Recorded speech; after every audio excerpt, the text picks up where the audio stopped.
And good afternoon and welcome to Straight Talk. This is your Drive at 5 show. Catherine Tyson, your host. And today is Tuesday. It is your Hot Topics Tuesday. I have quite a few topics that we're going to chat about a little bit this afternoon. But thank you so much for calling and for tuning in this afternoon. I'd love to hear you. Yeah, as you can hear, I'm telling you thanks for calling because I'd love for you to call because I am flying solo this afternoon. It is 9433700 and I'm looking at phone lines. I'd love to hear from you. Hot Topics Tuesday, whatever's on your mind, let's talk about it. Okay? I just wanted to start the show off with just a little bit of inspiration. I see Beyonce had a birthday last month. Everybody knows she's a Libra, right? And she wrote something I thought was very interesting. And I generally don't quote Beyonce for sure. You know, I love her. I think she's an amazing performer, and she's something else. But generally, she's not. She doesn't have like a whole lot of words or very profound words like that. Woman just knows her thing. She's not, she doesn't make a whole lot of fuss. She's just like she is the, she's it, right? But she wrote this thing that I thought was very interesting, and I wanted to share it. So she opened up about entering into the 40s in an interview with Harper's Bazaar. So Beyonce is now 40. Can you believe that? Like, ladies, if Beyonce is 40 and she was like a little girl when we was out, we was doing our thing.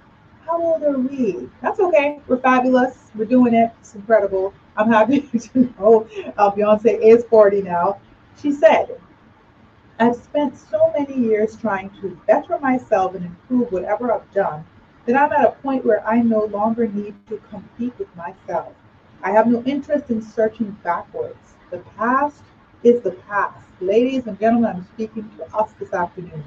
I feel many aspects of that younger, less evolved Beyonce could never mess with the woman I am today. The message is echoed in the letter in which she describes finding fulfillment and peace in getting older. She wrote, this is the first year that I really understand what it means to be alive and to live in the moment. It's the first time that I have an understanding of how fragile life truly is, how hard life can be at times, and therefore how important it is to stop and smell the roses during the good times. I thought I knew that at 21 or 30, but I didn't. The more mature I become, the more I understand and the deeper my joy grows. There's a freedom and liberation knowing that I've made it to the other side of my sacrifice. I like that. I've made it to the other side of my sacrifice. And a lot of us can say that, right? And that must feel good. Let's say that. I've made it on the other side of my sacrifice. Yep. I'm finally giving myself permission to enjoy the seeds I've worked so hard to plant my whole life. She gave a message to anyone else who is in or entering their fifth decade. Speaking from experience, Beyonce says it's great. Whoever tried to condition women to feel that we are supposed to feel old or unhappy when we turn 40 got it all the way messed up. This has absolutely been the best I have felt in my life. I'm so grateful to be grown. The letter ended with her acknowledging her fans who she says she grew up with. Most of y'all met me when I was 15, and we have grown up together. You bring so much joy into my life. I hope my art can continue to bring a little joy into yours. With deep, deep love. You know, that was just very inspiring for me. I'm so appreciative of just, really running across that on the internet and just it just resonated with me and I hope the listeners it resonates with you this afternoon. That was from Beyonce. She wrote a letter about turning 40, and it's so true, especially women. We get down on ourselves as we age, and we start with the regrets, and we start with the comparing ourselves to others, and that, as my Jamaican friends would say, where that's a go, okay? For real. Let's not do that, right? Let's embrace whatever stage we are at, because that is what's important. That's where it's at, really.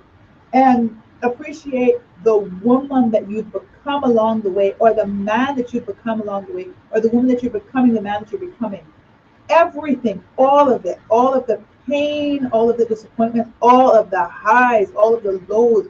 Celebrate yourself, clap for yourself, and at whatever stage you are, just embrace it, just enjoy it, and know that if you're on the other side of your sacrifice, as she said, feel good about that.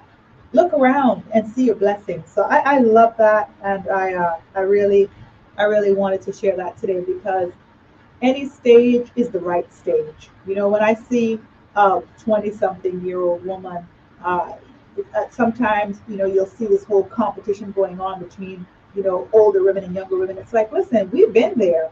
Ladies, we don't have to compete with them. We don't have to. We were 20-something. That's okay. And if they're lucky, they'll get to where we are, and they'll be as good as we are. Okay? So let's help them along the way. Let's clap for them. Let's embrace them. Let's celebrate them. And young ladies, do the same thing for your older counterparts. Appreciate your moms and your grandmothers, and men did the same thing. Taking care of yourself and making sure that you're looking as good as you want to look, or feeling good about yourself. If that's what it is, if you're not feeling like you're not looking as good as you are, as you want to be, hey, handle it. Handle your business. Okay? But I did want to share that. I think that's awesome. Speaking of that, ladies, if you are 40 or above, it is time to get a mammogram. If you haven't gotten one, and it's time to get one. And if you've not had one in a few years and you're over 40, it's time to get one. And if you've had any type of breast cancer or anything in your family, it's time to get one. Okay?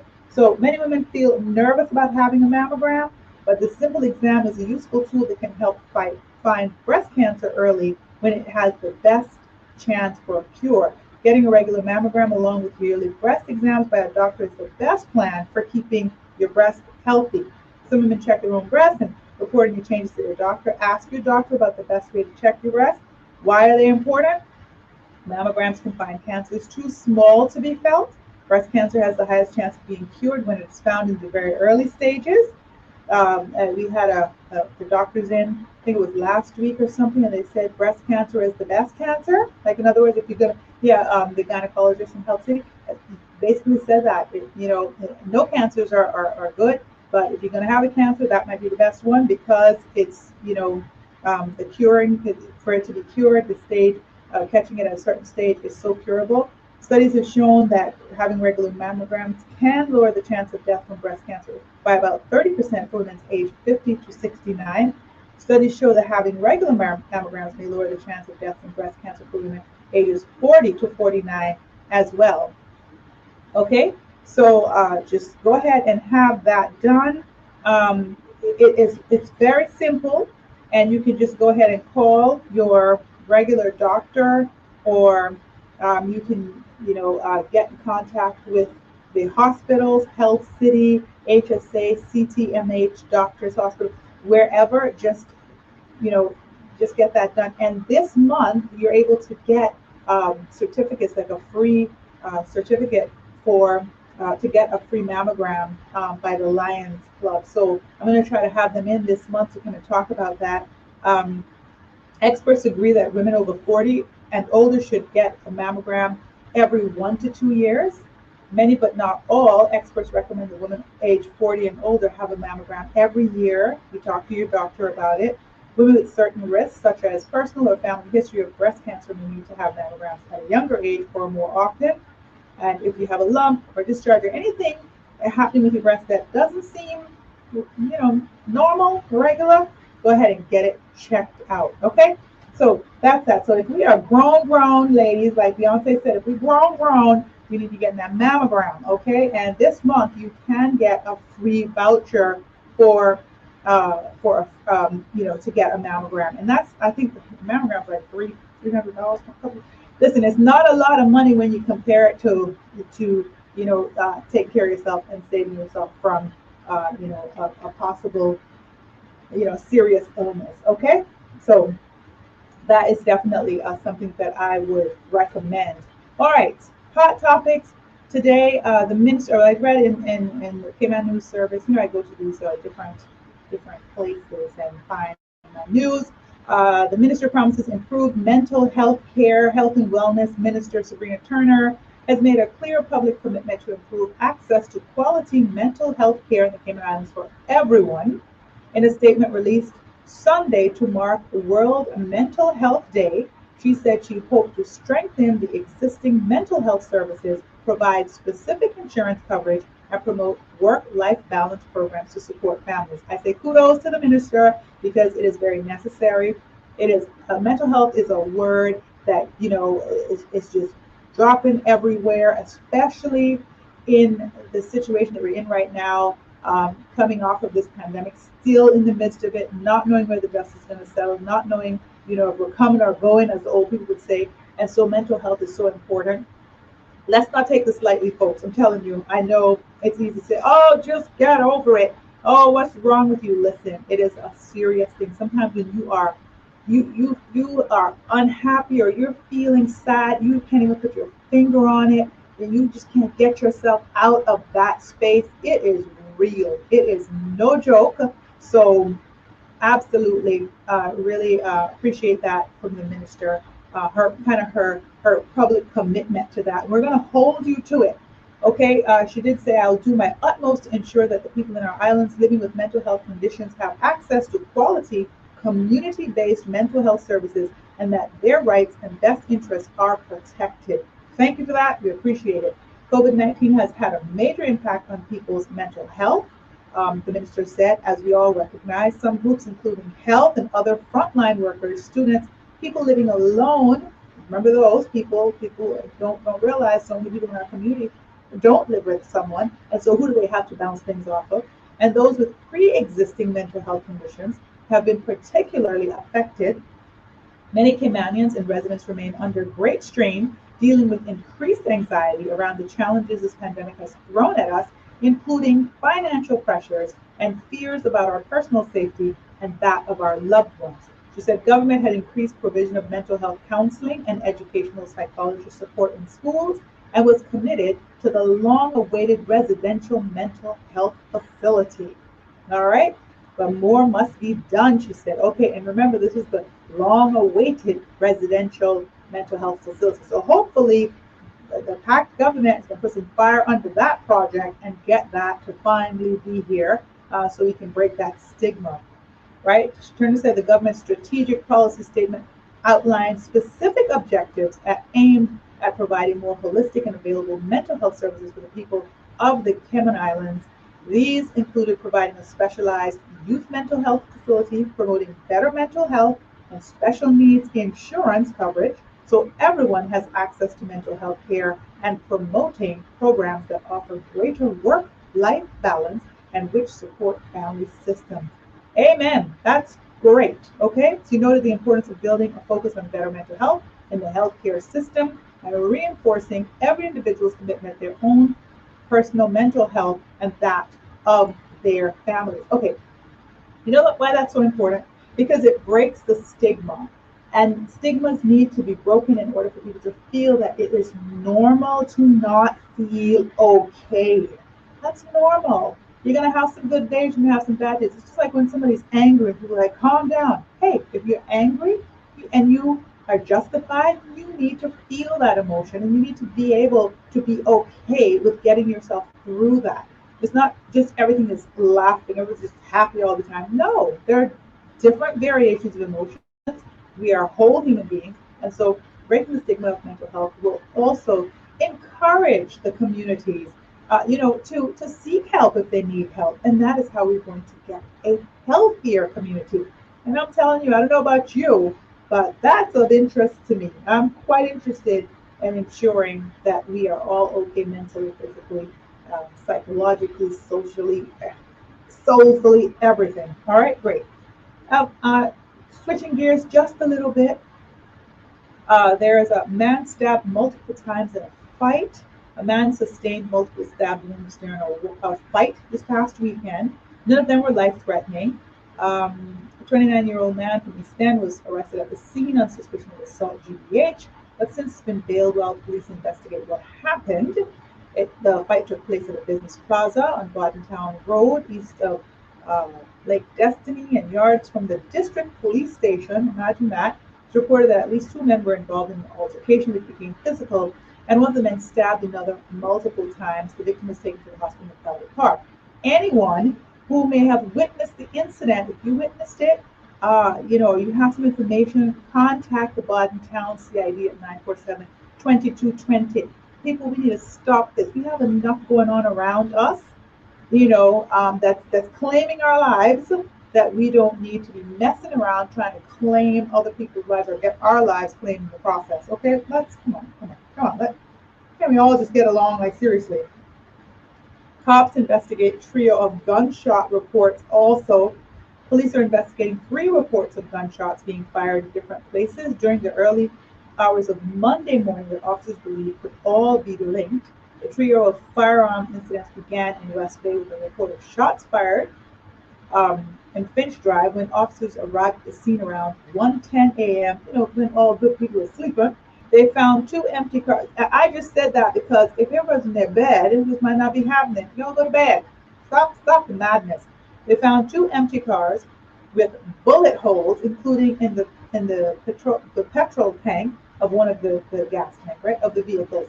40 minutes later, at about 1:50 a.m., once again, if we were in our beds, a report came in that more shots had been fired in Georgetown at Pedestrian Plaza off Printers Way. Less than half an hour later, another report was made that guns had been fired at the Strand off Canal Point Road. Now, if they're connected, that seems to be, people are traveling around doing some crazy stuff at some ungodly hours of the morning when we should be sleeping. We should be resting home with our families and our loved ones, not out there trying to take lives or get our lives taken. At all 3 crime scene investigators, they collected evidence. It was not detailed by the RCIPS. At the first one, the police called in the fire service to make the tank safe before the scene was processed. No suspects were encountered at any of the scenes, as the shooters had left before the police arrived. Police also confirmed that there have been no reported injuries as a result of these incidents so far, but thankfully no one's gotten hurt so far, or nothing has been reported. Detectives believe these incidents involve a specific group of individuals, and there is a possibility the incidents are linked. The police said they were keeping an open mind at this early stage of the investigation. Officers are appealing once again to anyone with information that might assist in these investigations to call the Major Incident Room at 649-2930. I know people are like, I don't want to get involved. I don't want nothing to happen to me, so I'm not about to call. But listen, that's a part of the problem. It really is. So however you can find a way, disguise your voice or whatever, if you know something, call, because these things need to stop. Because we have lost so many young people, so many of our young people, and some of them have been, kind of, maybe they had problems in their life, but they are getting back on track, and then they've lost their life. And we have suffering families. It is very, very sad. So if you know something about any of these incidents, please call the police. And you know something? Be careful out there. Young people, be careful out there on the streets. Life is so precious. You want to get to 40. And why I say that is because in most of these instances, I am almost certain there are not too many people that are 40 and over. And if they're in their bed, could be tired for sure. But we also recognize that life is too short and too precious to be doing foolishness, to be endangering ourselves and endangering other people, and possibly affecting the people that we love by us being taken off this earth, or someone else, taking the life of someone else. You have children that will be fatherless and motherless, and you have mothers that will lose their sons and their daughters, and brothers that will. Come on, you got what I'm saying. You all got it. I know you're driving along. You got it. Those of you, you know who you are. If you're driving along and you're involved with this kind of stuff, come on. Okay, get it together. Try to get to 40. Let's get to 40 safely. Sorry. Let's get to 40 safely and to get on the side of our sacrifice. What's your sacrifice right now? except fooling around and being up at 1 o'clock, 2 o'clock in the morning, going from place to place for foolishness. Huh? Stop it. All right. A lot of things have been happening. A couple of comments on that. Humanion's been dying on this rock, and not one single solitary successful strategy to deal with the amount of guns and violence that occur, partly due to certain criminals and corrupt elements. Law enforcement needs to strengthen up their game. They need to put things in place, so maybe longer sentences for people that are caught. It's our own indifference that allows corruption to flourish, and we need to be on top of it. That's a good comment, right? Let's see. We once had a law. This is another comment. Once had a law that had a 20-year mandatory jail sentence for possession of an unlicensed firearm, whether used in a crime or not. That was a reasonable deterrent. But what happened with that? All right, the law was amended to make it softer, giving judges discretion, and so that could be part of the problem. So maybe we could look at that again. Let's see. Ridiculous gun violence needs to stop. It's putting the good people in a precarious situation where we have to think twice where we socialize. Very good comment here. Otherwise, a stray bullet, maybe intended for someone else, might hit us. All right. I pray that no innocent person gets hurt, and hope that the violence stops. We need to build each other up, not tear each other down. Crabs in a barrel mentality needs to change. And I also would add to that, also just the lack of concern for human life, like taking these things very lightly. Like, if you got time to be going from place to place trying to shoot people, you have a lot of time on your hands to be doing something that you know is absolutely wrong. Come on, that conscience needs to kick in, right? It needs to kick in now, okay? So, absolutely, yeah. But so that's a couple of things happening in the news that has been very concerning. We just had some recent murders a few months ago that has, affected the entire community, devastated families.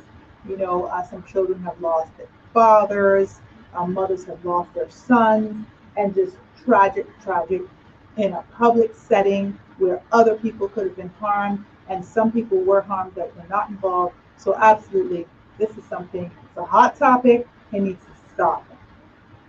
All right? Yeah, says me, for sure.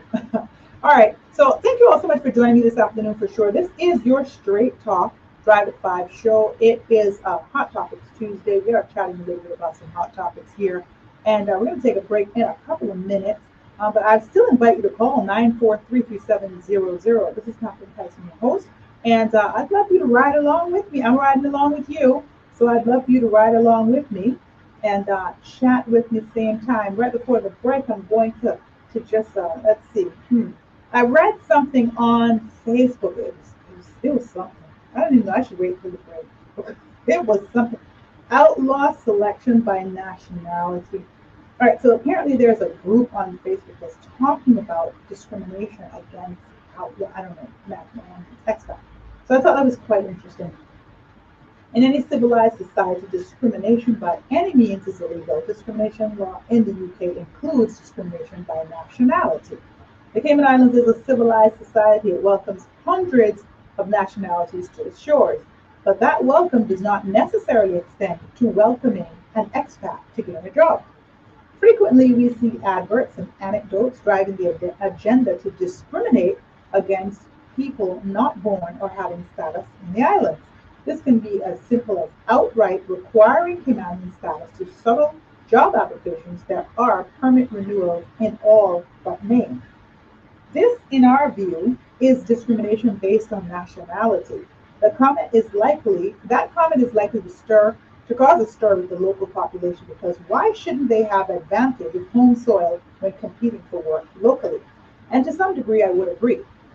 But the issue is entitled attitude is starting, but the issue is an entitled attitude is starting to pervade every facet of life in Cayman, to the point of elements of racial tension, especially towards white people. All right, so this is a group that's been created on Facebook.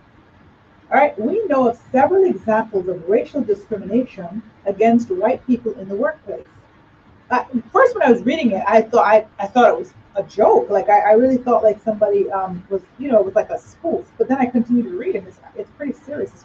This group of people have decided this is a really serious thing. So I thought, all right, let me read it and let me share it, because is that what's happening? Because I don't think we were aware. Because some of us, when we had discussions, we talk about almost the opposite. So I thought it was very interesting. I feel like these two groups of people need to sit down and talk. You get conversation that they can get to the bottom of. Really? Is that what's happening? Because here's what's happening. Well, here's what we think is happening too, and somehow you get to the middle of it. If you guys can understand what I'm saying, right? So we know of several examples of racial discrimination against white people in the workplace. A Freedom of Information request will provide evidence of it. The promotion of blacks over whites in the Royal Cayman Islands Police Service is disguised as promoting the rights of locals over expats. I seriously did not know that this was a thing. But scratch the surface, and you will see that while locals scratch the surface, maybe scratch the surface, you will see that while locals are given opportunities over expats, so are blacks over whites.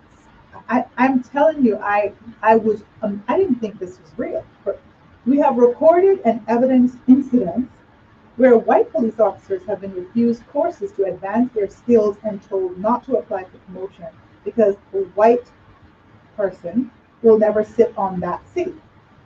We know of another incident where a highly qualified and experienced officer was forced from his role by the police association to try and put a local slash black officer in the post, despite no officer actually applying for the job, and much less anyone locally being qualified in that highly specific post. Have you guys heard of this group on Facebook? Have you all, anybody heard of this? Call me, please. Call me now. 9433700. Because I'm taking this very serious, and like I said, I really believe this is a conversation needs to be had. I'm going to take a break. I'm going to come back and continue this later, because I really want to really share it with you, because I just feel that it's something that some parts of it made me feel uncomfortable, and some parts of it I almost felt were offensive. But I'm telling you, if it's a serious thing and this is real, like someone's really feeling this, like groups of people really feel this, this is a conversation that definitely needs to be had. Because I can tell you what, I don't know about you all, but I have my own feelings, my own experiences that have been actually almost the opposite. So I almost feel like there must be some way that we can get to the middle ground and everybody can be happy. If this is really, your the opinion of some people on one side, and then there's the opinion of other people on the other side, we can reach that happy medium. So I'm going to take a quick break, but I will be back to finish this letter for you, and we can continue the conversation. This is your Straight Talk Friday 5 show, Hot Topics Tuesday. Catherine Tyson, your host. We'll be right back.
And welcome back to Straight Talk. This is your Drive at 5 show. Catherine Tyson, your host. Good afternoon. Thank you so much for joining me this afternoon. It is Tuesday, Hot Topics Tuesday, 943-3700.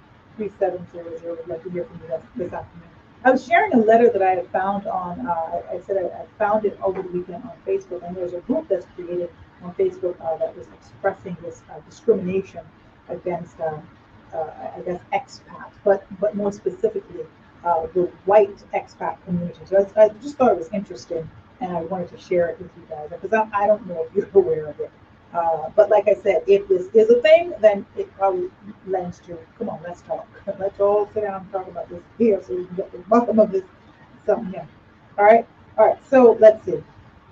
We can also point to several expat Black Caribbean officers. So it's kind of confusing. Okay. Gaining promotion and opportunities over their white colleagues who are frequently better qualified to do the role or function. Most of this racial divide stems from past colonial issues, but they are exactly that in the past. These things should not impact fairness and equity today in a civilized society. I love that statement. I really love that. And if you are listening to this show or you have people that talk like this, that really have this opinion, I think let's all get together and have a conversation. Because you're right. It's in the past.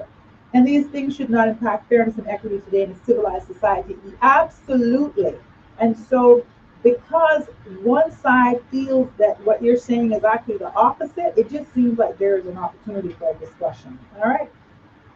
Like much of expat life today, these things get raised locally among the workforce but are never questioned higher up because of the fear of losing a work permit at renewal. In terms of the wider employment sector, the incessant push to put Canadians in posts that they are too inexperienced to perform in will cause untold damage to the islands. We're watching and waiting to see who gets the chief medical officer post once Dr. Lee leaves in January 2022. Our fear is the local Canadian will get the role and be ill-equipped in terms of experience to fulfill it. If Canada really wants to select its own people for technically difficult roles, they need to be ensuring they gain experience in economies and societies that will expose them to significant pressure of work and a fast-paced decision-making environment to prove the local can handle the role. There simply isn't enough work here to expose a local to a level or pace of work that would then justify them gaining a technical post based on their post-education experience and work ethic. Things are just too slow-paced here and get that exposure. Now, every single one of these paragraphs really could take a real good discussion. Because my question then would be, so are you suggesting that a Canadian not be considered for these positions? So a Canadian qualified doctor that's gone to medical school at, spent 10, 15, 20 years of their career as a doctor should not be offered this position because they've not worked outside of Canada? Like, first of all, how that sound to you? Okay, that would be my first question.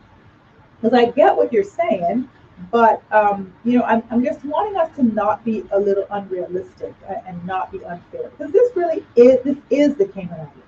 It is the Cayman Islands, and so Caymanians should have opportunities in their country. Absolutely. No one is promoting, not for 1 second am I promoting discrimination of any kind. I am one of the first Caymanians that will say, if you're not qualified for the job, why should someone give it to you? Just because you're a Canadian. But I also believe that this is your country and you have the right to be considered for employment or for any position. So let's train you properly, let's get you qualified, let's get you knowledgeable, let's get you skilled so that you can hold a job in your country. Because unlike most of our foreign counterparts, they have two passports.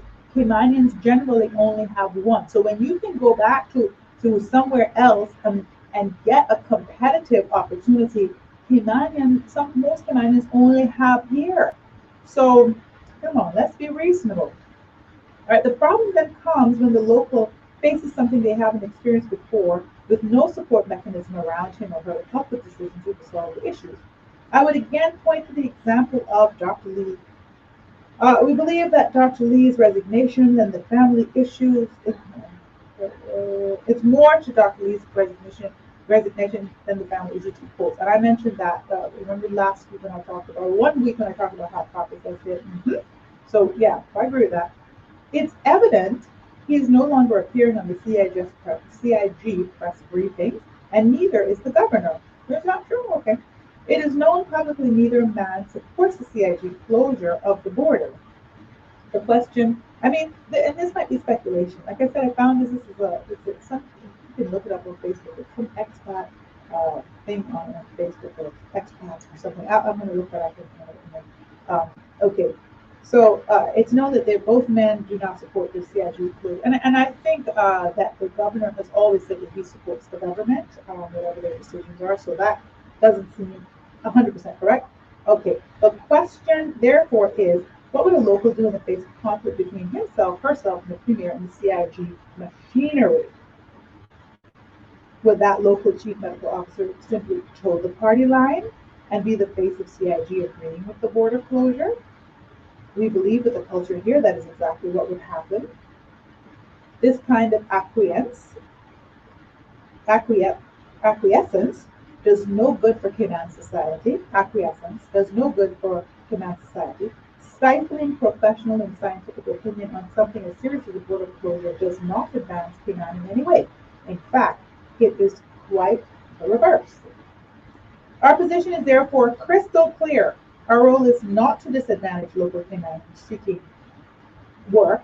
Our role is to prevent discrimination of any type, to advance Canaan as a civilized, open, and transparent society that welcomes all with job applications based on need and the quality of the candidate, not the fact that they happen to be born here.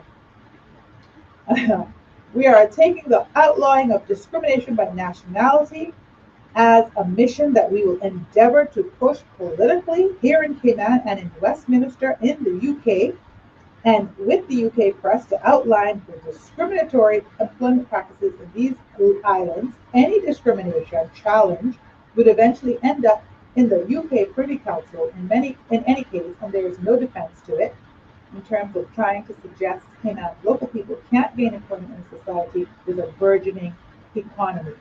It's not right to discriminate. It is right to create employment by policy. We sincerely hope it doesn't come to an embarrassing legal challenge against CIG, but we are preparing for it. All right. I can tell you what. Oh, good day. Good Lord. So basically, I think we need to know about it. Come on, by the way. I'm glad I shared it.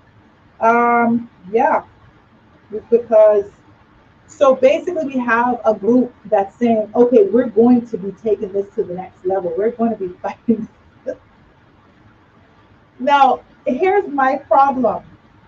This kind of sounds as if you all are able to get away with whatever it is, because it doesn't sound as if you're being fair, by the way. That's all I'm saying. You don't sound like you're being fair. Because if you sounded like you were being fair, I'll be the first one that you heard what I've been saying the whole time. Let's sit and talk. Let's get along. Let's figure this out. We don't want to discriminate against you, but we don't want to be disenfranchised in our country. But by the sounds of things, that kind of sounds like if any leeway is given, good luck kid onions and getting in. It kind of works because you're basically saying, well, you ain't been nowhere to work nowhere, so what you know about this job? Huh? What? Really? I mean, you're even purporting that the governor doesn't show up to the press briefings anymore? Like, really? Are you guys watching the press briefings, or is it me? It's confused. All right, so, and this is from someone who's lived many, many, many years in the U.S., in another country, grew up, went to school a couple of times, lived there as an adult. I am the first one that has understood what being an expat in another country means, and I've been afforded some great opportunities, scholarship opportunities, academic, work-wise, socially, economically, amazing opportunities. I'm so, happy about that, proud of that.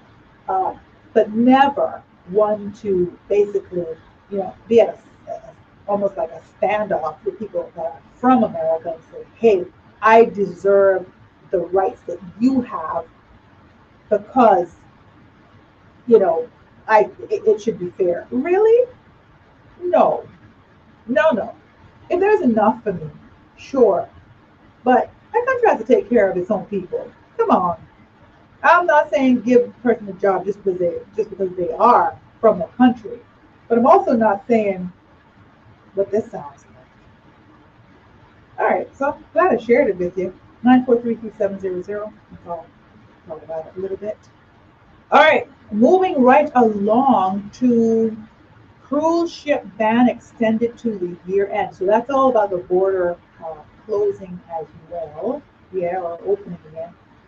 Cabinet has officially approved the extension of the ban on all cruise ships coming to the Cayman Islands until the 31st of December.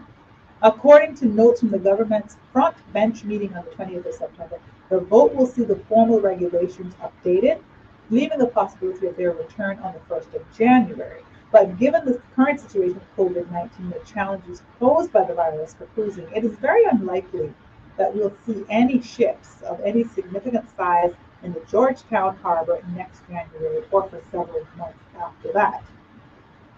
The Cabinet post-meeting summary also revealed that the government has approved the waiver of tourist accommodation tax for all licensed tourism properties for the last quarter of the year, since the borders are not expected to open this year before the end of November, if at all.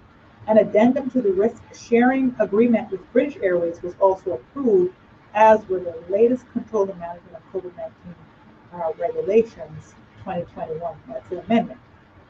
Business unrelated to the virus, including a vote on the Christmas 2021 stamp issue, a new peppercorn lease of Crown property to the Cayman Islands Crisis Center, and appointments to the Health Practice Commission, including Dr. Ruben Pomaris as Deputy Chair and Dr. Eugene Foley as a member. All right, yeah, okay, so some of the comments, yes, I hate cruise ships, but we need revenue. Well, people that work tourism for a living loves the cruise ships because that's how we make our honest bread. And when the cruise ships are in, we go to work, try to make money so we can pay our bills, and that way we don't have to sit and wait on this government for any handout. Many thanks to those who hate cruise ships. All right. Pretty valid point there. Smaller, stay over, luxury cruise ships which have high net worth travelers who spend money locally should be the target market for Cayman Islands to open up to as visitors. The larger cruise ships with lower level income demographics are likely to bring COVID, but not likely to be as financially beneficial to the Cayman Islands. As it stands now, it is important to be careful that we don't have any overly populated crowds of cruise tourists who don't spend money in the local economy. There's just some comments I'm reading. And from what we understand, there's lots of money being spent on the the waterfront, in the stores. So that doesn't sound exactly like what happens. And then making the kind of I guess the statement about lower level income demographics likely with COVID. I don't know. I don't know if COVID is really being discriminating against who and who gets it. Come on. All right. Let's just make sense out of nonsense. All right. It always amazes me that people say that cruise ship tourism is important to stay over tourism because people come here on a cruise, like it, and then come back as stay over tourists. Who would they want? Who would like what they experience when they come here as a cruise ship tourist? To go with getting ripped off, like you say, the only nice things to do in the few hours you go here. Hordes of people, most of the restaurants serving overpriced stuff. And I don't know. I think yeah. When you do visit somebody on a cruise ship, you if you like the place, you always say you want to go back. I've been on a lot of cruises. I've been on quite a few cruises that have taken me to maybe 3 or 4 different spots for cruise, and I've said, yeah, I'm going back to that place, and I've gone back to some of the places. So I think yeah, sometimes that it can happen. All right.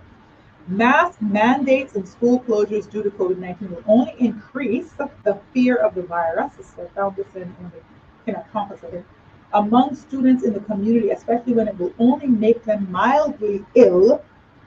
A local consultant pediatrician and neonatologist has said, we need to protect our children's mental health. We need to stop scaring them. She's from Integra Healthcare, said she addressed the recently concluded Cayman Healthcare Conference at the Kimpton Seafire Resort. I can call her name there, Dr.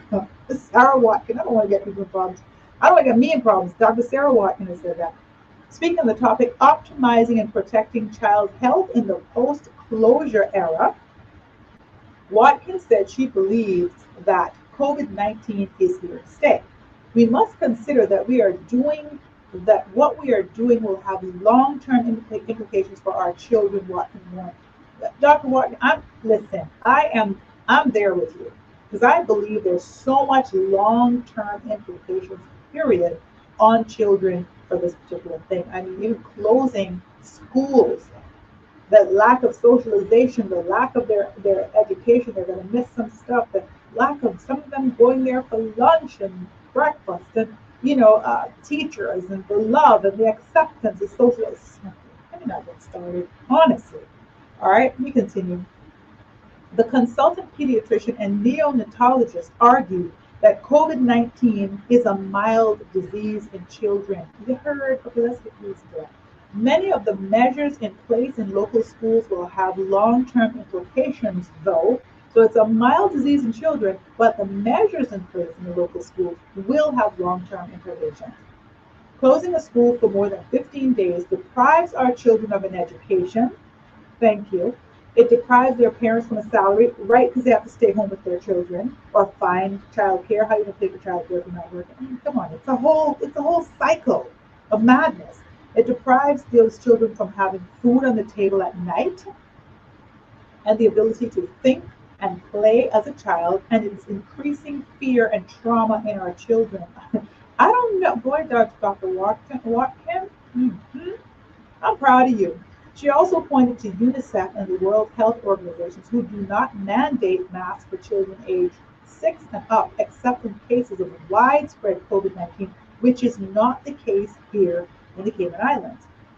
It comes after the director of the Department of Education Services, Mark Ray, on the 6th of October, episodes of the Cayman Compass Facebook show the rush hour defended mask mandates, saying the decision was based on a couple of factors, including the lack of space in some classrooms to safely maintain a distance between students.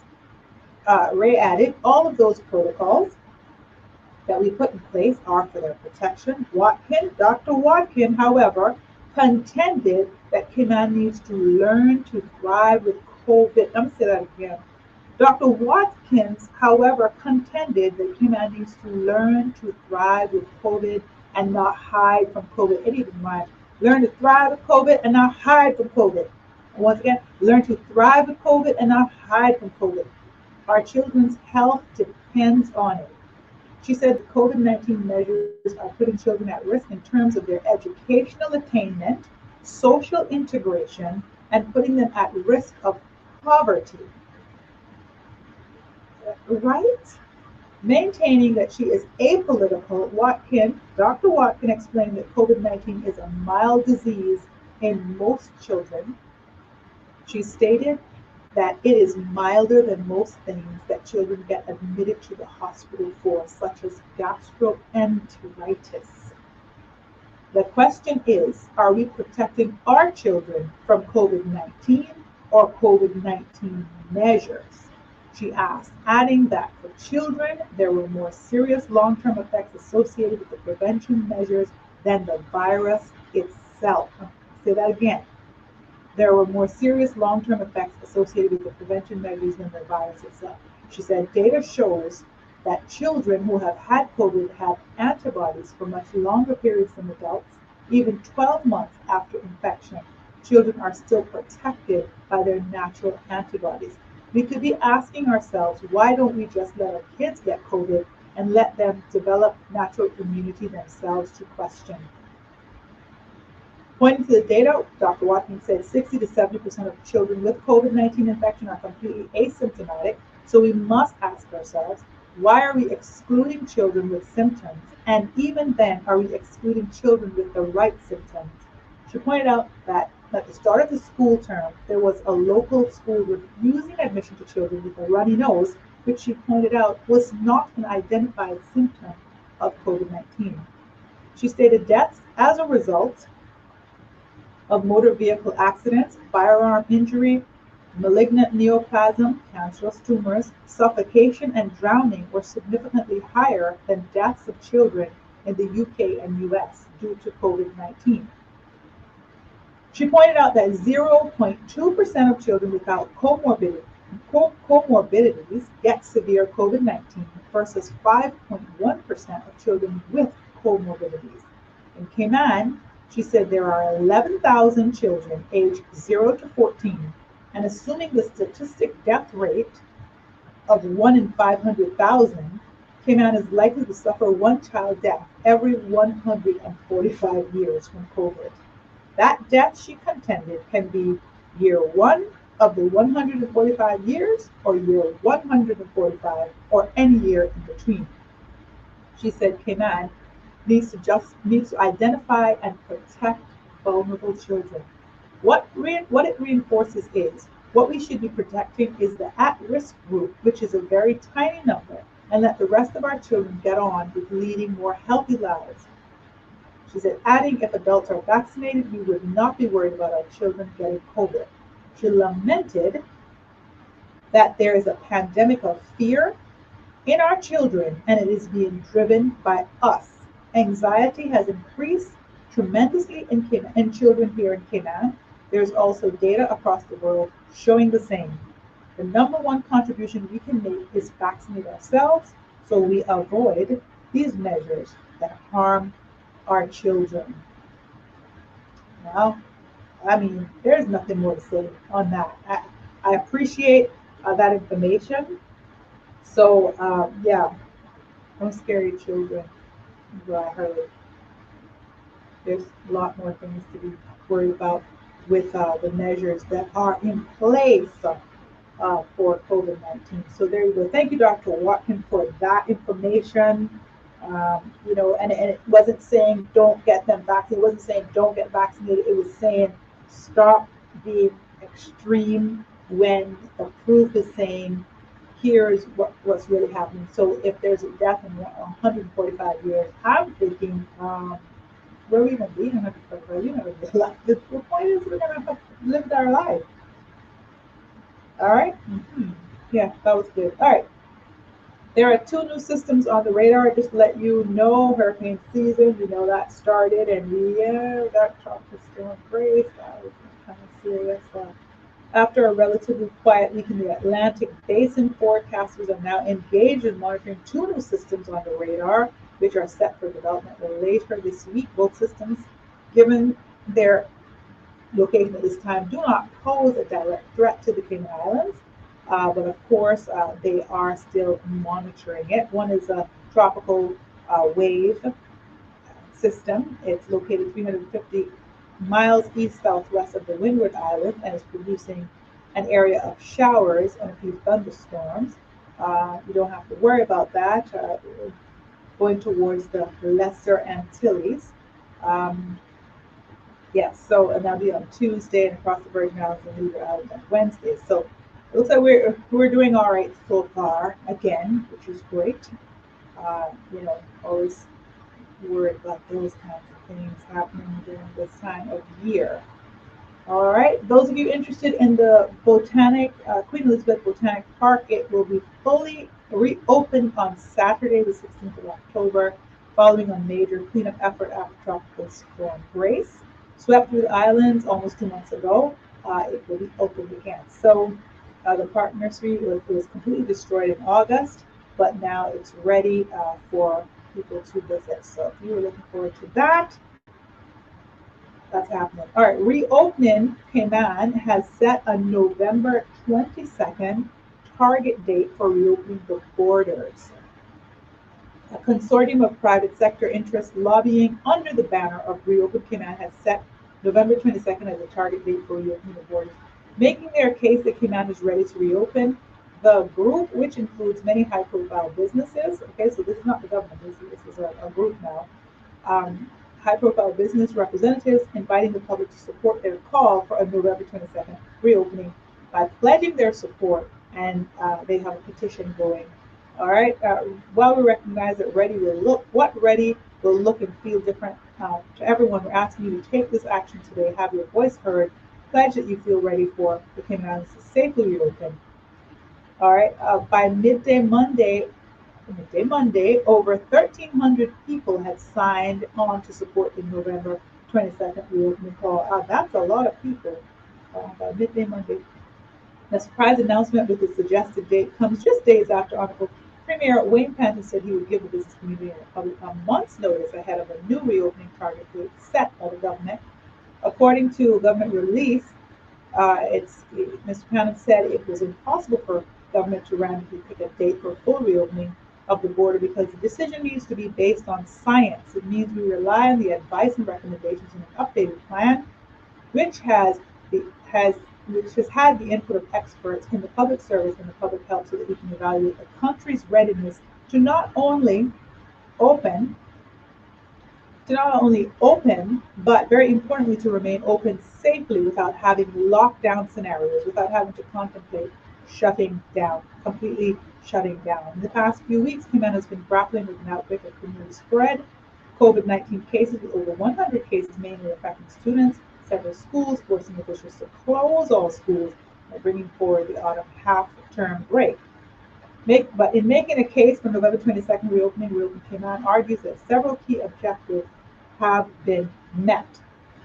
Okay, we kept Cayman healthy, but it's time to safely reopen. All right, how do you feel about that? We all have our feelings about that. It's just going to be that question. There is a petition going. Doesn't matter. At the end of the day, I guess if they got 10,000 signatures and the government still decides that it's not safe, they have to make a decision for our country. We have to trust them on that. That's how I feel about it. We voted them in.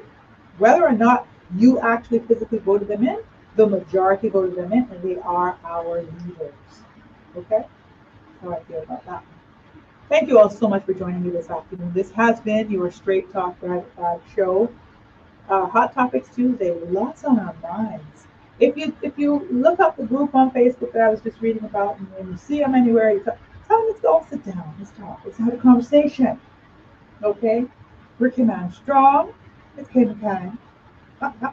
Let's talk. Let's figure this out. Thank you all so much for joining me. Catherine Tyson, your host for Straight Talk, Drive 5. I will talk to you tomorrow through Wellness Wednesday, and I will have our guests talking about some of the things that we're doing for the month of the elderly here in Cayman. We want to ensure that our elder community are being revered and respected, celebrated, so that we're, show them our appreciation for what they've done for us. We could not be here if it was not for them. So we shall chat tomorrow with them, people from the Department of Children and Family Services, some of the things they have planned for in the next coming weeks for elderly. Thank you all so much once again for joining me. You have a great evening and take care of yourself.